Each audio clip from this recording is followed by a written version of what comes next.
Butterfly বুক, তাই তো? Butterfly book for class 5। কোন ক্লাসের জন্য? ক্লাস 5 এর জন্য। আর আজকে আমরা যে ক্লাসটা করছি সেটা হচ্ছে লেসন 1 এর উপরে ক্লাস শুরু করছি। লেসন 1 এ আমরা যে গল্পটি সম্পর্কে জানবো সেই গল্পটির নাম দেওয়া হয়েছে গান্ধী দা মহাত্মা। গান্ধী মহাত্মা। মহাত্মা নামক ভারতবর্ষে যে মহান ব্যক্তি ছিলেন তাকে আমরা মহাত্মা গান্ধী নামে চিনতাম, এখনো চিনি। সেই মহাত্মা গান্ধী সম্পর্কে আমরা বিস্তারিত জানবো আমাদের এই লেসন 1 এ। তো আজকে আমাদের ক্লাস নম্বর হচ্ছে ক্লাস নম্বর 5।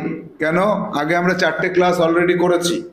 তো ক্লাস নম্বর 5 এ গান্ধী দা মহাত্মা এই গল্পটি শুরু করার আগে এখানে কতগুলো প্রশ্ন রয়েছে। Read the following sentences. প্রশ্ন নয়, সেন্টেন্স রয়েছে।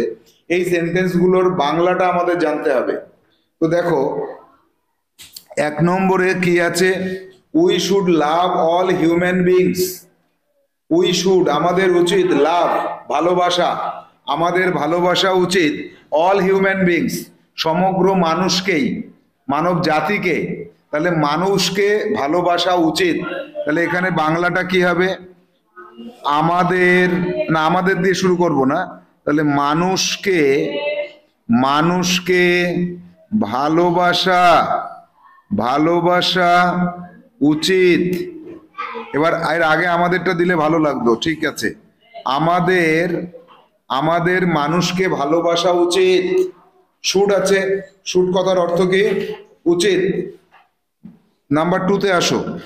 We must not neglect the old and weak. We must not আমাদের অবশ্যই উচিত নয় কি করা? নেগলেক্ট করা, অবহেলা করা। কাকে? বৃদ্ধ মানুষদের এবং উইক মানুষদের, দুর্বল মানুষদের।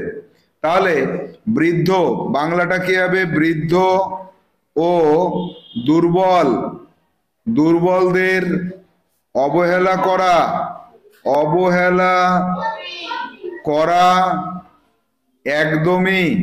এই যে we must not, must not অবশ্যই না, তাই এখানে একদম বলছি, একদমই উচিত। উই মাস্ট নট নেগলেক্ট একদমই উচিত নয়। অথবা এটাকে আমরা অন্যভাবে লিখতে পারি, আমরা বৃদ্ধদের এবং দুর্বলদের কখনোই অবহেলা করব না, কখনোই অবহেলা করব না, এটাও বলতে পারতাম। কখনোই অবহেলা করব না, অথবা একদমই অবহেলা করা উচিত নয়। তবে উচিত না বলে একদমই অবহেলা করব না এটা বলাটাই বেশি ভালো, তাই না? এবার চলে যাব 3 দাগে। 3 দাগেটা দেখো। We must speak the truth.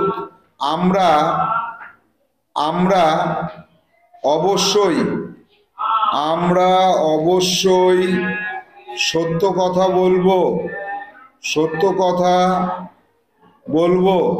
আমরা অবশ্যই সত্য কথা বলবো। We must speak the truth আমরা অবশ্যই সত্য কথা বলবো। নাম্বার 4 এ চলে আসো। উই শুড আমাদের উচিত নয়, শুড নট হার্ম আদার্স অন্যদেরকে ক্ষতি করা আমাদের উচিত নয়। তাহলে বাংলাটা কি লিখবো?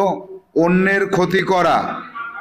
কি বলবো? অন্যের ক্ষতি করা আমাদের, আমাদের উচিত নয়। অন্যের ক্ষতি করা আমাদের উচিত নয়। অন্যের ক্ষতি করা আমাদের উচিত নয়। যাব 5 দাগে। 5 দাগে আসো। We should respect elders. We should আমাদের উচিত রেসপেক্ট করা, রেসপেক্ট মানে সম্মান করা, এল্ডার্স বড়দের। তাহলে এবার চলে যাই। We should respect elders. Elders কথার অর্থ হচ্ছে বড়দের। তাহলে আমাদের, আমাদের উচিত আমাদের বড়দের, আমাদের বড়দের সম্মান করা। সম্মান হবে এটা, ঠিক আছে? সম্মান না, সম্মান করা উচিত। কি বললাম? আমাদের বড়দের সম্মান করা উচিত। বোঝা গেল? এবার 6 দাগে আসবো।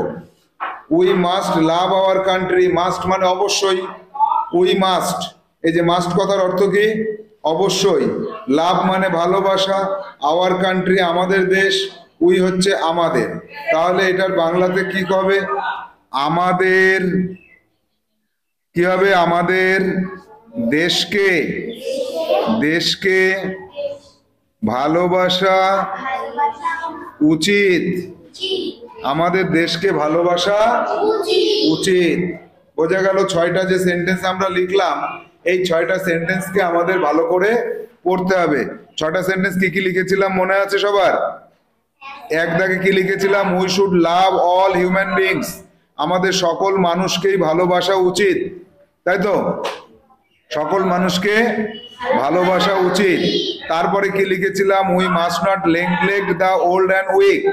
তাহলে আমাদের বৃদ্ধ এবং দুর্বলদের অবহেলা করা একেবারেই উচিত নয়, বা অবশ্যই আমরা অবহেলা করব না, তাই বলেছিলাম তো? আচ্ছা, এরপরে কি আছে? এরপরে আছে যে we must speak the truth. আমাদের সত্য কথা বলা উচিত। আমাদের কি বলা উচিত? আমাদের সত্য কথা বলা উচিত। তারপরে কি ছিল? We should not harm others. অন্যদেরকে অবহেলা করা, অন্যদেরকে ক্ষতি করা উচিত নয়। 5 দাগে ছিল উই শুড রেসপেক্ট এল্ডার্স। বড়দেরকে সম্মান করা উচিত। তারপরে we must love our country. আমাদের দেশকে ভালোবাসা উচিত। এবার চলে আসবো আমরা, এবার চলে আসবো অন্য প্রসঙ্গে। অন্য একটা পার্ট রয়েছে এখানে, দেখো, look at the picture of 3 great men given in the table. এইখানে টেবিলে 3জন ব্যক্তির কথা বলা হয়েছে, ব্যক্তির ছবি দেওয়া আছে।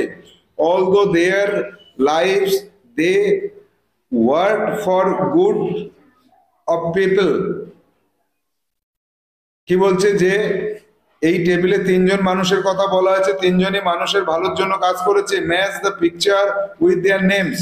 এদের নামের সাথে এদের পিকচারটাকে আমাদের ম্যাচ করতে বলেছে। তাহলে প্রথমে যে আছে যে ছবিটা, এই ছবিটার নাম হচ্ছে রবীন্দ্রনাথ ঠাকুর। এই ছবিটা আমরা পাচ্ছি কোথায়? এখানে পাচ্ছি। তাহলে ম্যাচ করে দিলাম তীর চিহ্ন দিয়ে। তারপরে আছে স্বামী বিবেকানন্দের ছবি, এবং তার নামটা লেখা আছে এখানে, স্বামী বিবেকানন্দ। তারপর আছে মহাত্মা গান্ধী, মহাত্মা গান্ধীর সাথে ম্যাচ করে দিলাম। তাহলে আমরা ম্যাচ করলাম এবং নাম জানলাম 10 নম্বর পৃষ্ঠাতে। এর পরের পৃষ্ঠাতে আমরা পাচ্ছি লেটস রিড, অর্থাৎ চলো আমরা পড়া শুরু করি। তো এই পড়া শুরু করি, এইটা আমরা করব পরবর্তী ক্লাসে। আজকের ক্লাসে আমরা কি করলাম? আমরা এর আগের পার্টটুকু সম্পর্কে জানলাম।